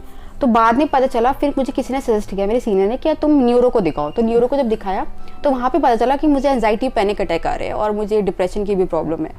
तो मुझे तो फिर झटका लगा। मैंने कहा ऐसे कैसे मुझे डिप्रेशन हो सकता है, एंजाइटी, मतलब सबकॉन्शियसली मुझे पता था पर मैं एक्सेप्ट नहीं कर पा रही थी, नहीं मुझे नहीं हो सकता, मैं तो बहुत चिल लड़की हूँ, मैं बहुत स्ट्रांग हूँ, मुझे ये नहीं हो सकता, जो कि मेरी गलत फहमी थी। तो उन्होंने मेडिसिन वगैरह देते थे तो मेडिसिन थोड़ी हार्ड होती थी, तो मैंने मेडिसिन नहीं खाती थी, बट मैं ठीक भी नहीं हुई। मैं वो प्रॉब्लम मेरी बढ़ती गई 2020 में। मैं 2020 में सोचा आप घर में बंद हो, आपको ऑलरेडी डिप्रेशन है, एंजाइटी पैनिक अटैक आ रहे हैं, तो आपको कितनी प्रॉब्लम होगी। तो मुझे इतनी प्रॉब्लम हो रही थी, मैंने अपने आप को कैसे झेला है मैं ही जानती हूँ। मतलब मैं दोबारा उस पास्ट में जाना पसंद नहीं करूँगी। बट फिर क्या हुआ, धीरे धीरे ऑफिसेस खुलने लगे, ठीक है, और क्या कहते हैं, मुझे दोबारा वो प्रॉब्लम आने लगी क्योंकि मैंने दवाई छोड़ दी थी। तो 2020 में ना मैंने ये लॉ ऑफ अट्रैक्शन के बारे में एक जगह यूट्यूब पे पढ़ लिया, वीडियो देख ली। हाँ वीडियो देख ली, मुझे इंटरेस्ट आया। मैंने कहा ठीक है भैया सब कुछ ट्राई करके देख लिया, एक बार ये भी ट्राई करते, दवाई ववाई को मारो गोली। उसके ऊपर मैंने खूब पढ़ा और खूब अफर्मेशन बोलना शुरू कर दिया सुबह शाम। बट स्टिल आपको कोई प्रॉब्लम होती है, कभी कभी आपको दवाई भी खानी पड़ती है, ऐसा नहीं है, आपको लेनी चाहिए दवाई अगर आपको डॉक्टर सजेस्ट कर रहा है। क्योंकि मेरा तो लेवल था, अगर आपका स्टार्टिंग स्टेज होता तो शायद ठीक हो जाता, मेरा बहुत एक्सट्रीम लेवल का चला गया था। तो मुझे फिर से प्रॉब्लम होने लगी। तो मेरे सीनियर थी, नम्रता मैम थी, उन्होंने मुझे बहुत डांटा कि प्रिया ऐसे काम नहीं चलता, तुम्हें आगे तक जाना है, अपना चेकअप कराओ। तो मैं ना कहीं ना कहीं डरती थी एक्चुअल में कि अगर मैं हॉस्पिटल गई और अगर मान लो मुझे एंजाइटी डिप्रेशन के अलावा कुछ और ऐसा निकल के आया, क्योंकि मैंने अपनी मॉम को देखा था बीमार, तो मेरा कहीं ना कहीं अंदर डर था कि मैं हॉस्पिटल गई, कुछ बीमारी निकल गई तो मेरे पापा का क्या होगा और मैं कैसे फेस करूंगी। बट स्टिल उनके वो मेरे को जबरदस्ती लेकर गई, वो मेरे साथ हॉस्पिटल गई। तो उन्होंने भी सेम ही बताया कि मुझे एंजाइटी और डिप्रेशन की प्रॉब्लम है। वो डॉक्टर बहुत अच्छे थे, तो मैंने बताया कि डॉक्टर मुझे दवाई नहीं खानी, मुझे बहुत नींद आती है और अजीब सा लगता है, उल्टी जैसा फील होता है। तो उन्होंने मुझे बहुत अच्छी और बहुत ही कम mg की दवाई दी। मैंने कहा बेटा तुम इसे खाओगे ठीक हो जाओगे और मैं तुम्हें ज़्यादा दिन तक इसे आदत भी लगने नहीं दूंगा, मैं तुम्हें देखूंगा। तो इन्होंने 6 महीने मेरी मेडिकेशन चली होगी, फिर मैं ठीक हो गई, परफेक्टली ठीक हो गई। फिर उसके बाद मैंने कहा ये दोबारा प्रॉब्लम ना हो, उसके बाद से मैंने अफर्मेशन बोलना शुरू कर दिया। वो तो मेरा अभी भी है कि मैं डेली अफर्मेशन करती हूँ, सुबह करती हूँ, शाम को करती हूँ, दोपहर को करती हूँ। मैं तो तुम्हें भी कहूँगी, सबको कहूँगी, बोलते रहो। आप जितना अच्छा सुनोगे अपने बारे में, जितना अच्छा आपके सबकॉन्शियस माइंड में फीड होगा ना, वो चीज़ें निकल के उतनी ही आती हैं। तो ये तो मैजिक है मेरे लिए। तो मैंने फिर वहीं करते करते फिर उसके बाद ठीक होगी। फिर 2021 में मैंने देखा यार मैंने DRT NCLT सीख लिया काफ़ी, और मैंने कहा अब थोड़ा कुछ और भी करना चाहिए, एक जगह तो आप स्टक हो जाते हो ग्रो करने के लिए। फिर मैंने वो जॉब छोड़ दी, मैंने फिर लिंक्डइन पे लोगों को रिज्यूमे भेजना शुरू कर दिया। फिर वहाँ से मुझे कुछ सर मिले जिनके साथ मैं भी प्रैक्टिस करी, वो हाई कोर्ट में है। मैंने उन्हें अपना रिज्यूमे भेजा, उन्होंने मुझे फिर अपने पास रखा। दिल्ली हाई कोर्ट में? दिल्ली हाई कोर्ट में, हाँ। तो वहाँ पे हर तरह के मैटर है, सिविल है, क्रिमिनल है, जो मैंने नहीं क्या दिल्ली हाई कोर्ट में हर कोई प्रैक्टिस कर सकता है? हाँ, अगर आपके पास सीनियर है, सीनियर आपको रख लेते हैं। पर मैं लोगों को सजेस्ट करूंगी आप हमेशा डिस्ट्रिक्ट कोर्ट से स्टार्ट करो, ट्रायल वहीं पे ही बनता है। वहाँ पे एक बार एक्सपोजर ले जाओ, देन आप अपने पहला इंडिविजुअल केस आपको मतलब कैसे मिला? पहला इंडिविजुअल केस मुझे कैसा मिला? हाँ। सोशल मीडिया के थ्रू ही मिला था। अच्छा, किस चीज का था वो? डाइवोर्स का था। ठीक है, कोई बात नहीं, ब्रेकअप के भी कराने शुरू कर देते हैं। वैसे भी आजकल मुझे मैं दूसरों को बोलते शादी मत ही करो, सबसे बेस्ट है। लेकिन अगर करेंगे तो फिर मुझे केसेस कैसे मिलेंगे? नहीं करो, शादी करो, मेरे पास ही आना। कल मैंने मीम देख रहा था मैं तुम्हारा कि उसमें लिखा था कि what is the main reason behind the divorce, love marriage और अरेंज मैरिज। सुप्रीम कोर्ट बोल रहे हैं कि लव मैरिज, अरे लव साइड में करो, मैरिज ही सबसे बड़ी प्रॉब्लम है डाइवोर्स का। लव अरेंज तो छोड़ो, शादी ही नहीं होगी, डाइवोर्स ही नहीं होगा। मतलब बट तुम सबको शादी करनी है ताकि डाइवोर्स जब हो तो मेरे पास ही आना, ठीक है? चाहे लव हो चाहे अरेंज हो। कितनी गलत बात है, कितनी गलत बात है। तुम चाह रही हो कि लोगों का डाइवोर्स हो और लोगों का ब्रेकअप हो। लोग वैसे भी खुश नहीं है, कोई भी बात है, डाइवोर्स करा के खुश तो हो जाएंगे। आजाद ही करूँ मैं लोगों को वैसे भी शादी करनी है। शादी ऐसा लड्डू है, खाए पछता है, ना खाए वो भी पछता है।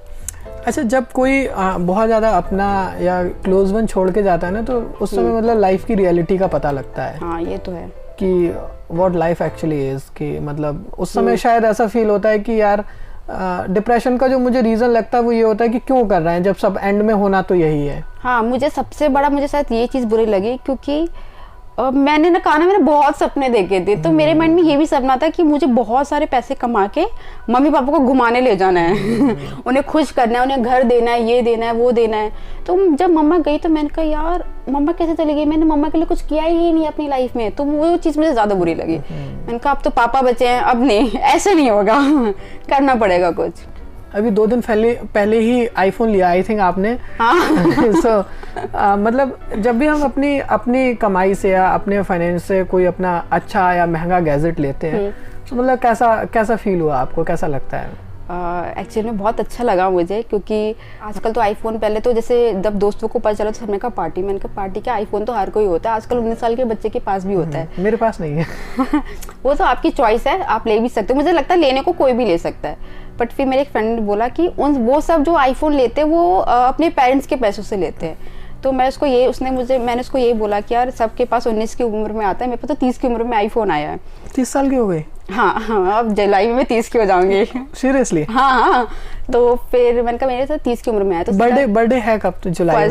1 जुलाई। Okay, almost I guess 1 month और 10 डेज। सही है, फिर तो पार्टी मिलनी चाहिए। हाँ, अच्छी। और अब तो 30 के भी फॉलोवर हो गए। तो लोगों के मेरे पास इवन क्वेश्चन भी आता है या पूछते हैं कि मैंने देखा है कि यार फाइनेंस तो कोई भी मैनेज नहीं कर पाता, लोगों को पता ही नहीं होता। 1.5 लाख वालों के सैलरी के पास भी ना उन्हें पैसों की जरूरत पड़ती है, उनके पास सेविंग 1 रुपया नहीं होती है। बट मुझे ना पैसा बचाना स्टार्टिंग से आता था। मैं जब 6,000 रुपये कमाती थी 12th क्लास में ट्यूशन पढ़ा के, तो तब से मुझे पता है कि मुझे पैसे बचा के रखने हैं। तो उस टाइम तो मैं उड़ा नहीं सकती थी, तो मैं तो बचाना मुझे तब से आता था। तो जब मेरी सैलरी भी कम थी तो मुझे पता था कि मेरे लिए क्या ज़रूरी है, तो मैं वही कपड़े खरीदती थी कि मुझे पता है 2 पैंट में मेरा काम हो जाएगा, मैं उतना ही करूँगी। तो मैं उतने ही कपड़े खरीदती थी और जब तक मुझे नीड ना हो बिल्कुल मैं पैसे खर्च नहीं करती थी। उसके बाद धीरे धीरे जैसे मेरी सैलरी बढ़ती गई तो तब मुझे पता चला कि हाँ ठीक है, इतनी सेविंग करनी है, इतनी मेरी बेसिक नीड्स है और अब मैं इतने पैसे उड़ा सकती हूँ। तो वो उड़ाने से पता है क्या होता है, जब आप थोड़ा लग्जरी लाइफ की तरफ जाते हो, जैसे मैंने आईफोन ले लिया या पहले मैं मेट्रो पे ट्रैवल करती थी, अब मैं कैब से करती हूँ, तो जैसे ये चीज़ें मेरे ऐड ऑन हुई है तो मेरे को ऐसा लगता है कि अब मुझे और पैसे कमाने हैं, मुझे और ग्रो करना है खुद को। तो ये आपको मोटिवेट करता है, बट ये इनिशियल स्टेज पे नहीं होना चाहिए। और बहुत से लोग तो ये कहते हैं, ये 50-30-20 का रूल रखते हैं, जो लोग बोलते हैं कि पैसों को मैनेज करने के लिए। मुझे लगता है किसी का ये रूल फिक्स नहीं है, हर किसी का इंडिविजुअल अलग हर है। किसी का इंडिविजुअल है यार। 50-30-20 कैसे बोल सकते? मुझे नहीं खर्च करने, मुझे नहीं सेव, मतलब मुझे खर्च नहीं करने, मुझे सेव करने अपने सारे पैसे। और 50% में बेसिक नीड आती है, हो सकता है मेरी बेसिक नीड 20% में ही हो जाए। तो ये तो हर किसी के ऊपर होता है, ये आपको देखना है कि आपकी बेसिक नीड कितनी है, आप कितना बचा सकते हो और आप कितना उड़ा सकते हो। 30,000 फॉलोअर्स होने की खुशी मतलब कैसी होती है? अच्छी होती है। मैंने ऐसा कुछ प्लान करके नहीं चला था कि मुझे ऐसे फॉलोवर्स बढ़ाने या नहीं है, बट हाँ लास्ट नवंबर के आसपास मैंने कहा यार करते हैं, मतलब माइंड में तो बहुत पहले से था, मैंने कहा करते हैं पब्लिक, देखते हैं क्या होता है, क्या ही कोई बोल लेगा मुझे। मैंने कहा ठीक है पब्लिक करके देखते हैं। और सच में मेरा ऐसा कोई प्लान नहीं था, वो अपने आप बढ़ते गए, मुझे अच्छा लगता था। तो अब ये भी मुझे मोटिवेट करता है कि मुझे कुछ और भी करना चाहिए। ठीक है लोग देख रहे हैं क्या, क्योंकि जब मैं कभी कभी कुछ पोस्ट डालती हूँ, कुछ कैप्शन डालती हूँ मोटिवेशन, मुझे डीएम्स आते हैं और कमेंट्स आते हैं लड़कियों के स्पेशली। तो मुझे ऐसा लगता है कि मेरे किसी एक कैप्शन से या एक मोटिवेशन से अगर किसी एक लड़की को बहुत अच्छा फील हो रहा है तो क्यों नहीं, मुझे बाकी 30 से क्या मतलब है, अगर एक को भी अच्छा फील हो रहा है, क्योंकि वो बहुत ज़रूरी है आज के टाइम पे। वरना तो नेगेटिविटी सोशल मीडिया के थ्रू लोगों के पास बहुत है भर भर के। What is the very weird comment you have ever heard about your hair? यार बैड तो वियर्ड है, बैड नहीं है। एक बार किसी का डीएम आया था और ही thought I am from the LGBTQ committee. Okay. मैं बोलना चाहती, मैंने कहा क्या, मतलब आप किसी को शॉर्ट हेयर से किसी को कैसे जज कर सकते हो? लोगों की सोच सच में बहुत खराब है। तो मैंने उसे बोला sorry but I am straight. I am straight, मैं क्या बोलूँ। उसके बाद और भी लेक्चर्स आते हैं मुझे, आपके ऊपर बड़े बाल अच्छे लगते, डीएम में तो रोज आते हैं मेरे बालों के ऊपर कमेंट कि यार आप बड़े बालों में ज्यादा अच्छी लगती है, आप बड़े बाल कब कर रहे हो, बड़े बालों में अच्छी लगती है, बड़े बाल कब कर रहे हो। अब मैंने क्या बताया, मुझे करने ही नहीं है बड़े बाल। अच्छा, शॉर्ट हेयर होने का मतलब ये मेरा पर्सनल थॉट है, कहीं ना कहीं ऐसा फायदा मिला है कि यार लोग थोड़ा सा सोच समझ के बोलते हो कि लड़की थोड़ी सी स्ट्रिक्ट या अलग नेचर की हो सकती है। ऐसा लोग सोचते हैं मेरे बारे में शॉर्ट हेयर करने के बाद, है ना, कि मैं बहुत ज्यादा स्ट्रिक्ट हूँ, एरोगेंट या इस टाइप की। एरोगेंट तो मुझे बचपन से समझते हैं लोग। मेरी अगर ये वीडियो में सिस्टर देगी उसे तो बहुत अच्छे से पता है। लोग मेरे बालों में फर्स्ट इंप्रेशन लोगों को ये लगता है कि मैं बहुत एटीट्यूड है मेरे अंदर, बट ऐसा बिल्कुल नहीं है। मैं बहुत नॉर्मल लड़की हूँ बिल्कुल। ये मतलब आई थिंक मुझे लगता है कि जो आपकी पर्सनल चॉइस है, अभी जिस चीज़ पे हम बात कर रहे थे, बॉडी, आप कैसे लोगों में रहते हो, हर छोटी छोटी चीज़ कहीं ना कहीं आपकी पर्सनैलिटी और आपकी आने वाली ग्रोथ को इंडिकेट करती है। हाँ, इसका आंसर मैं ऐसे देना चाहूँगी कि इट्स ऑल अबाउट चेंज। आप जब कुछ चेंज करते हो ना तो आपकी लाइफ में भी चेंज होता है, change in the good sense, ठीक है। जैसे कि पहले मैं लॉन्ग हेयर रखती थी, तो एक दिन मुझे सडन थॉट आया कि यार बहुत हो गया, हेयर स्टाइल चेंज करते हैं। मैंने बस वो मेरे लाइफ में बस थॉट आता है, मैं वो कर देती हूँ। थॉट आया, मैं उठी, पार्लर गई, उड़ा के आ गए अपने बाल। तो मुझे लग रहा है ना, व्हाट आई थिंक, तो कहीं ऐसा ना हो कि एक दिन मुझे सीधे मतलब इनविटेशन भी ना मिले, सीधे फोटो देखने को मिले शादी की। उसके लिए तो मेरे दूर दूर तक कोई प्लान है नहीं। वहाँ पे भी सडन थॉट, तो वही मैं कह रहा हूँ ना, मतलब ये बहुत दिक्कत कर जाएगा ना, मेरी तो पार्टी रह जाएगी एक यार। मुझे तो सडन थॉट, वहाँ पे भी मुझे सडन थॉट तो नहीं आएगा, वहाँ तो मैं प्रॉपर सोच समझ के ऐसा करूंगी फिलहाल। लेकिन ये आदत बहुत खराब है ना, सडन थॉट आया और जो आया मन में वो बट ये बहुत अच्छी चीज है, पता है आपके पास, क्योंकि आप उस टाइम आपको कोई डाउट नहीं होते। पता नहीं कितने लोगों का दिल टूटेगा। हाँ ये तो है। तो वही मैं कह रहा हूँ, सोशल मीडिया पे लाइन लगी हुई है, पता नहीं कितने लोगों का दिल टूटेगा, ऐसा कुछ हुआ तो क्या कर सकते हैं अब। अच्छा, what do thought about the same sex marriage? अभी मैं पढ़ रहा था कुछ दिनों पहले, सुप्रीम कोर्ट में भी ये चल रहा है, मतलब क्या ओपिनियन है, क्या सोचते हो उसके बारे में? अगर आप मेरा पर्सनल ओपिनियन पूछोगे तो मुझे लगता है सेक्स मैरिज आना चाहिए, बिकॉज एक तो पहले लीगल हो चुका है आपका गे और लेस्बियन का जो भी है, पहले ये इलीगल था, अब इसको लीगलाइज कर चुके हैं। बट अब आ रही है बात कि क्या इन्हें शादी का राइट, जो एक मैरिज होता है, क्या इनको राइट मिलने चाहिए या नहीं। तो वहाँ पे एक क्वेश्चन आ रहा है, डिबेट चल रही है, दोनों लॉयर्स अपना बोल रहे हैं, अपने पार्ट रख रहे हैं, अपने प्रो एंड कॉन्स बता रहे हैं। तो मुझसे पूछोगे यार सेक्स मैरिज आना चाहिए, सेम सेक्स मैरिज आना चाहिए, बिकॉज इसमें सिर्फ मैरिज में देखो, सोसाइटी तो आपको वैसे भी एक्सेप्ट नहीं करेगी। अगर अभी भी अगर हम 10 लोगों के बीच में बैठते, बहुत से लोग उठेंगे नहीं नहीं गे लेस्बो नहीं नहीं नहीं, वो आपको एक्सेप्ट करेगी नहीं, बट आपको तो करना पड़ेगा, क्योंकि आपको तो पसंद, आपके साथ जबरदस्ती कोई नहीं कर सकता। अगर मान लो एक सेकंड के लिए मैं गे हूँ, सॉरी आई एम लेस्बो, तो सोसाइटी कितना भी मना कर दे, जैसे मुझे बोलते बड़े बालों को, मैं तो छोटे उड़ा दे, कितना भी बोलते रहे शादी नहीं होनी चाहिए, लेस्बो नहीं होनी चाहिए, मैं फिर भी जाके शादी करूंगी किसी लड़की से ही, तो सोसाइटी तो वैसे भी एक्सेप्ट नहीं करेगी। यहाँ पे सोसाइटी के जो राइट्स जो होते हैं वो लीगल बेस पे मैं मांग रही हूँ। लीगल इन द सेंस कि कल को अगर आप मेरे पार्टनर की डेथ हो जाती है तो उसकी जो प्रॉपर्टी क्या वो मुझे मिलनी चाहिए, जो मेडिकल इंश्योरेंस हो गया, ऐसी चीजें जो होती हैं वो राइट्स वो मांग रहे हैं हम। तो मुझे लगता है कि सेक्स मैरिज पे आना चाहिए, सेम सेक्स मैरिज पे। हाँ, ये होना चाहिए। बट इसमें भी एक लूपहोल ये है कि मैरिज में सिर्फ एक मैरिज का एक्ट नहीं है, इसमें मेंटेनेंस है, डाउरी सिस्टम है, चाइल्ड कस्टडी है, तो ये सब भी इम्पैक्ट करेगा कहीं। तो शादी सिर्फ शादी तक सीमित नहीं है, वहाँ पे और भी केसेस कनेक्टेड है। हाँ, तो दहेज उसमें कौन किसको देगा? हंसने वाली बात नहीं, मैं पूछ रहा हूँ, मतलब मेरा क्वेश्चन तो आपका सही है। तो यही एक चीज है कि क्या कहते हैं कि कैसे ये होगा, ये तो कैसे मैनेज होगा। अच्छा, आपको नहीं लगता कि सोसाइटी पे रॉन्ग इम्पैक्ट भी जाएगा अगर ये same sex marriage? Wrong impact कैसे जाएगा, आप मुझे पहले बताओ। नहीं, मैं एक ओपिनियन आपको पूछ रहा हूँ। हाँ, तो मुझे वो पहले बताओ तो रॉन्ग इम्पैक्ट किस सेंस में जाएगा, देन मैं आंसर करूंगी। अभी लोग कम करना है, फिर ये एकदम से फ्रिक्वेंटली बहुत ज्यादा, यही गलत है, ऐसा नहीं है। अब आप मुझसे पूछो, मैं स्ट्रेट हूँ, आई एम स्ट्रेट, अगर मुझे बोलेगा कि मुझे लड़की से शादी करनी है, मुझे बोलेगा नहीं। अगर आप लड़के हो, मैं आपको बोलूँगी आप किसी लड़के से शादी करोगे, आप बोलोगे नहीं। तो जबरदस्ती कोई किसी के साथ नहीं करता, जिसकी दिल से जो है ही ऐसा, by soul, by nature, hormones, हाँ बाय नेचर, तो वो नहीं करेगा, तो आप उसको चेंज नहीं कर सकते। तो मुझे नहीं लगता कि इससे कोई पॉपुलेशन पे या कहीं किसी पे इम्पैक्ट पड़ेगा, ऐसा कुछ नहीं है। बस हाँ, ये कर सकते हैं कोर्ट कि इनके लिए स्पेशल एक्ट ला सकते हैं मेरे हिसाब से। जैसे कि स्पेशल एक्ट होता है कि एक स्पेशल कम्युनिटी है, जैसे स्पेशल एक्ट होता है कि हर स्टेट में कोई ना कोई एक स्पेशल एक्ट होता है। तो शादी में क्या दिक्कत है, शादी के साथ मैंने जैसे बताया कि चाइल्ड कस्टडी हो गई है, डाउरी सिस्टम हो गया है, मेंटेनेंस का है, कौन किसको मेंटेनेंस पे करेगा, जैसे हस्बैंड ही मेंटेनेंस देता है वाइफ को, तो ये सब इम्पैक्ट करेगा। मेरे अकॉर्डिंग ये लगता है कि आप उस पूरे जो भी हमारा एक्ट है या कस्टम है उसको छेड़ते हुए ना, उसको अमेंड करते हुए ना, एक स्पेशल एक्ट लेकर आए इन कम्युनिटी के लिए, जो कि इनके लिए बनाओ, क्योंकि इनको ज़्यादा अच्छे से पता है कि इन्हें क्या चाहिए क्या नहीं चाहिए। और ये जो लॉ है, लॉ ऐसे ही बनता है, लॉ ऐसा तो नहीं कि हम जब से दुनिया तब से लॉ चलती है, ये नहीं ना, लॉ तो धीरे धीरे ही बने, तो ये भी एक लॉ बनेगा और ये आएगा, मुझे ऐसा लगता है। तो पर्सनल ओपिनियन है कि आना चाहिए, बट ऑब्वियसली ये डिपेंड करता है गवर्नमेंट के ऊपर और हमारे सुप्रीम कोर्ट के जजेस के ऊपर।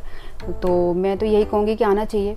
एंड सेकंड, अगर आप कुछ नहीं कर सकते, आप अपने पुराने एक्ट को या पुराने लॉ को आप चेंज नहीं करना चाहते, तो इनके लिए बेस्ट है कि आप इनके लिए कोई स्पेशल एक्ट लेकर आए, इनकी कम्युनिटी के लिए कोई स्पेशल एक्ट लेकर आए, इनके rights, liabilities, responsibilities as a partner, as a family. क्योंकि शादी में तो आपकी कमिटमेंट हो गई आपके, तो वहाँ पे आपके सब कुछ आपको शेयर करना पड़ता है, आपको रूम शेयर करना पड़ता है, आपके बच्चे होते हैं, फैमिलीज होती है, फैमिली की प्रॉपर्टीज़ होती हैं, तो उसमें बहुत सारे आगे जाके फ्यूचर में केसेस आया करेंगे। तो उनके लिए फिर आपको स्पेशल, ये है तो बहुत ही वास्ट कि आपको बहुत कुछ चेंज करना पड़ेगा। तो पूरा चेंज करने के इंस्टेड ऑफ ये कर सकती है गवर्नमेंट कि इनके लिए कोई स्पेशल एक्ट लेकर आए और इनके बारे में भी सोचना चाहिए, ताकि ताकि इन लोगों को भी वहाँ से मतलब कोर्ट की तरफ से कुछ इन्हें सपोर्ट मिल सके, इंडियन कॉन्स्टिट्यूशन की तरफ से कुछ सपोर्ट मिल सके। हाँ, सोसाइटी तो ऑब्वियसली आपको एक्सेप्ट नहीं करेगी, जो है वो नहीं करेगी। इवन आजकल तो मुझे लगता है यंगस्टर भी ऐसी सोच रखते हैं कि नहीं आना चाहिए। तो मुझे लगता है कि उनको तो आप देखो ही मत ना, वो भी तो इम्पोर्टेंट है, वो भी तो कंट्री का पार्ट है। तो आपको उनके बारे में भी सोचना चाहिए गवर्नमेंट को, मुझे ऐसा लगता है। तो कहीं ना कहीं ये जितने भी बड़े बिजनेसमैन्स हैं और ये सारी चीज़ें हैं, जो लोगों को लगता है तो बैंक के पास सारी इनकी डिटेल्स रहती हैं कि इनकी क्या इतनी प्रॉपर्टी है या नहीं है, क्या उसको रिकवर किया जा सकता है या नहीं किया जा सकता, ये सारी चीज़ें। और अगर कुछ ऐसा नोटिस आता है तो जो बोरोवर है उसके लिए बेस्ट ऑप्शन है कि वो किसी अच्छे डीआरटी एडवोकेट से मिले। एग्जैक्टली, और वहाँ पे जाके वो नोटिस दिखाए। बट अपना ये लीनियंट मत करो आप बोरोवर के लिए। मैं ये कहना होगा कि आपको नोटिस आया, ठीक है, देखा जाएगा, जब बेचने आएगा, जब ताला लगाने आएगा तब का तब देखा जाएगा। नहीं, ये सबसे बड़ी गलती होती है। अगर आपके पास 13(2) का नोटिस आया है किसी बोरोवर के पास, तो वो इसकी जिम्मेदारी बनती है किसी अच्छे वकील के पास जाए और उस 13(2) का एक रिप्लाई दे कि आप ये पेमेंट क्यों नहीं कर पाए, क्या रीज़न है, और अगर आप करना चाहते हो तो आप कैसे करना चाहते हो। आपको एक बात रखनी पड़ेगी ना। अब लोग क्या करते हैं पता, रिप्लाई नहीं देते, देखा जाएगा, फिर बैंक 13(4) निकालते हैं, देखा जाएगा, फिर बैंक ओए फाइल करता है, ठीक है देखा जाएगा। कई बार तो अपीयर भी नहीं होते जब तक उन्हें एक्स पार्टी ना कर दिया जाए। एक्स पार्टी भी होता है कि अब आप नहीं होगे तो आपके बिना ही आर्ग्यूमेंट करके जजमेंट पास कर दी जाएगी, डिफॉल्टर कंप्लीटली आप घोषित हो गए। तो बस तो फिर उनको अकल आती है। ये बहुत ही गलत वे है। तो आपको मुझे लगता है एक अप्रोच करना चाहिए एक अच्छे एडवोकेट को और प्रोसीड करना चाहिए और आपके फेवर में होगा। चीजें वर्स्ट होने से तो बेटर है कि संभाल लीजिए। आज के टाइम पे मतलब एक जनरल में मोटिवेशन पर्पस से भी पूछना चाहता हूँ, जो लोग आपको जानते हैं, देखते हैं, और अगर आप चाहें इसको बताना तो लाइक आप एक सराउंड्स में या मतलब उसके अराउंड कोई एक अमाउंट बता।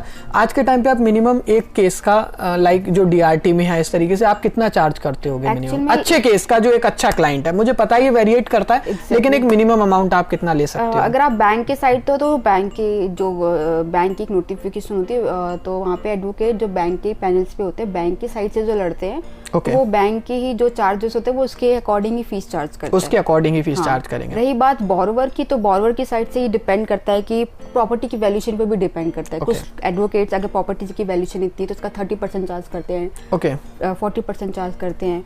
कुछ ऐसे होते हैं कि वो लमसम, क्योंकि मुझे ऐसा लगता है जो नए लोग देख रहे होंगे, जो नए बच्चे स्टूडेंट पढ़ाई कर रहे होंगे लोग, उनके माइंड में ये रहता होगा कि ये लोग किस हिसाब से फीस चार्ज करते होंगे या हम किस हिसाब से ले सकते हैं फीस का ये डिपेंड करता है। देखो, फीस आपको लेने में कोई दिक्कत नहीं, बट सबसे पहले ये देखना चाहिए आप श्योर हो कि आप उसका केस लड़ सकते हो। क्योंकि आप अगर किसी का केस खराब कर दोगे, क्योंकि क्लाइंट का मतलब ये नहीं कि आपके पास आज क्लाइंट आए कल नहीं आएगा, आपको लॉन्ग टर्म जाना है। तो अगर आपके पास कोई भी क्लाइंट आ रहा है तो आप कॉन्फिडेंट हो उसके लिए कि आप उसका केस संभाल पाओगे, उसको जस्टिस दिला पाओगे। अगर आपके अंदर ये है तो आपको जो ठीक लगता है जेन्युइन उसकी कैपेसिटी के हिसाब से आप चार्ज कर सकते हो। उसमें आप अपने खर्चे, जो भी कोर्ट की जो फीस होती है, एक्सपेंसेस होते हैं, फोटोकॉपी होती है, XYZ होती है, वो आप इंक्लूड करके अपनी एक प्रोफेशनल फीस चार्ज कर सकते हो as per the capacity of the client. Okay, ठीक है। तो मैंने आपको बोला था कि मतलब कल एक शाउट आउट के लिए हाँ इंस्टा पे, और इसमें बहुत सारे क्वेश्चंस आए हैं, बहुत अच्छे क्वेश्चंस आए हैं। ठीक है, तो हम इसको एक क्विक Q&A टाइप में रखते हैं ताकि उन लोगों को आपके बारे में अच्छे से जानने को मिले। ओके, सो सबसे पहला क्वेश्चन जो है यहाँ पर किसी व्यक्ति ने पूछा है, इनकी जो आइडिया वो है सात्विक बॉस के नाम से, और सबसे बहुत ही मुझे लगता है कि जरूरी और महत्वपूर्ण सवाल इन्होंने पूछा है जनता की तरफ से कि are you single? Yes, I am single but I am not ready. चलो कोई बात नहीं, तुमने मेरी हेल्प कर दी, मेरा वाला क्वेश्चन भी पूछ लिया तुमने। ओके, सो बहुत सारे लोग हैं इसमें जिन्होंने, एक व्यक्ति हैं एडवोकेट अजय शर्मा, जिन्होंने पूछा है कि कि ये है कि लॉन्ग हेयर कब रखेंगे आप? कभी नहीं सर क्योंकि मैं शॉर्ट हेयर में बहुत अच्छी लगती हूँ। ओके मतलब मुझे लगता है मैंने जिस चीज़ पे भी हम डिस्कस कर रहे थे कि अपनी चॉइस भी और कहीं ना कहीं ये आपकी उस चीज़ को भी दिखाता है, एक आइडेंटिटी, एक यूनिक आइडेंटिटी को आपकी दिखाता है। और एक व्यक्ति हैं कि जिन्होंने पूछा है, जिनका नाम है एडवोकेट मयंक तिवारी। ये पूछ रहे हैं कि क्या लॉ के बाद डायरेक्ट हाई कोर्ट से प्रैक्टिस शुरू करना सही है कि नहीं? अकॉर्डिंग टू मी कि नहीं, आपको डिस्ट्रिक्ट कोर्ट पे प्रैक्टिस करनी चाहिए क्योंकि ट्रायल कोर्ट हमेशा डिस्ट्रिक्ट कोर्ट से ही स्टार्ट होते हैं। तो डिस्ट्रिक्ट कोर्ट में जब आप एक्सपोजर लोगे, डिस्ट्रिक्ट कोर्ट में ट्रायल होता है आपका, क्रिमिनल केसेस में आपकी चार्जशीट होती है, सिविल में आपकी प्रोसीडिंग्स होती है बहुत सारी। तो पहले डिस्ट्रिक्ट कोर्ट का एक्सपोजर लो, देन आप हाई कोर्ट पे जंप करो, फिर आप सुप्रीम कोर्ट जाओ, तो वो ज़्यादा अच्छे से आपको समझ आएगा। एंड इनका एक और क्वेश्चन है कि क्या AIBE को अपने एग्जाम का स्टैंडर्ड और हाई करना चाहिए या नहीं? I don't think so. मुझे ऐसा लगता है कि वो एक नॉर्मल एक बेसिक है कि उसमें जो क्वेश्चंस आते हैं बेयर एक्ट के आते हैं, तो आप बेयर एक्ट ऑलरेडी सबको पढ़ना आता है, तो वो एक मुझे नहीं लगता इवन ये तो अभी आया है in year I guess 2006, I don't know, मुझे अच्छे से याद नहीं है ईयर, बट ये अभी आया, इससे पहले तो इसकी जरूरत भी नहीं थी। तो मुझे लगता है कि नहीं, इसको नहीं चेंज करना चाहिए, सही है मेरे हिसाब से तो। एंड एक है अंजलि वर्मा, ये पूछ रही है कि which is better, BA LLB और BBA LLB? BA LLB और BA LLB या फिर BBA LLB? मेरे ख्याल से वो ये पूछना चाहिए होगी BA LLB या LLB आई गेस। मुझे पता नहीं। LLB ग्रेजुएशन के बाद होती है 3 साल की, और BA LLB होती है डायरेक्ट 12th के बाद। ओके तो उसमें क्या होता है, BA LLB जो होती है 5 साल की होती है, तो आपका 1 साल बच जाता है। तो BA अगर किसी को स्टार्टिंग से पता है तो BA LLB कर ले तो ज़्यादा बेटर है, और अगर आप ग्रेजुएशन कर रहे हो तो आप LLB ही करोगे, आपके पास ऑप्शन नहीं है BA LLB का। और एक व्यक्ति तो लिख रहे हैं कि मैम बहुत लंबी कहानी है, कैसे बताऊं आपको? मेरे पास भी है, रहने दो। ओके मतलब एक व्यक्ति है जिन्होंने पूछा है कि क्या चूज करना चाहिए, सिविल और क्रिमिनल? आप जिसमें ज़्यादा अच्छे हैं, जिसमें ज़्यादा अच्छे हैं आपको वो चूज करना चाहिए। ओके और आप तो डाइवोर्स कराने में ज़्यादा अच्छी है, मतलब ये घर नहीं बसने दोगी तुम किसी का, मुझे लग रहा है। मुझे इससे याद आया, एक हमारे ऑफिस में एक है कलीग है, वो मुझे हमेशा ऐसे बोलता है, प्रिया जी सिर्फ 3 चीज़ करती हैं, लोगों का घर तोड़ती है, कंपनी बर्बाद करती है, और तीसरी चीज वो कुछ बोलता है, मुझे याद नहीं आ रहा, बट वो 2 डेफिनेटली, वो तो मेरे को ऐसे इंट्रोड्यूस करवाता है किसी से भी। अच्छा एक पर्सन है, इन्होंने पूछा है कि I am a law student, I have started my law too late, so it's okay और not, please suggest. I also know about intern. Yes it is okay, because मैंने भी जो लॉ है बहुत ही लेट स्टार्ट करी है, तो ऐसा नहीं है कि कोई भी चीज़ आपकी एज को डिफाइन करती हो। ओके और एक व्यक्ति तो पूछ रहा है, नमस्ते जी क्या आपसे मिल सकता हूँ? हाँ बिल्कुल, एड्रेस भिजवा रहे हैं अभी आपको। How to get enrol under your internship, मतलब किसी को आपके अंडर में एनरोलमेंट करना है इंटर्नशिप के लिए, तो कब से शुरू कर रही हो फिर आप? I guess 6 months। After 6 months? हाँ डेफिनेटली, मैं इंस्टाग्राम पे बता दूंगी कि मुझे इंटर्न की नीड है, तो वैसे भी अगर मुझे नीड होती है तो आई हैव 1 2 3, तो उनको मैं वर्क फ्रॉम होम के अकॉर्डिंग मैं उन्हें चीज़ें सिखाती हूँ, उन्हें सीखने को भी मिल जाता है और मेरा काम भी ईजी हो जाता है। अच्छा तो आप पे करती हो उनको? जो एक्सपेंसेस होते हैं आने जाने का, वो पे करते हैं। ओके और आई थिंक हमने मोस्ट ऑफ द चीज़ें हमारे पॉडकास्ट में कवर कर ही ली हैं, और अगर आपको इस वीडियो का, इस इंटरव्यू का, इस पॉडकास्ट का जो भी पार्ट सबसे ज़्यादा बेस्ट लगा, प्लीज़ नीचे कमेंट करके हमें ज़रूर बताएं, ताकि हम आप लोगों के लिए ऐसे ही और अच्छे वीडियोस और लेके आ सकें। And thank you so much Priya again to giving me your precious time. Thank you so much. और हमें सच में बहुत मज़ा आया।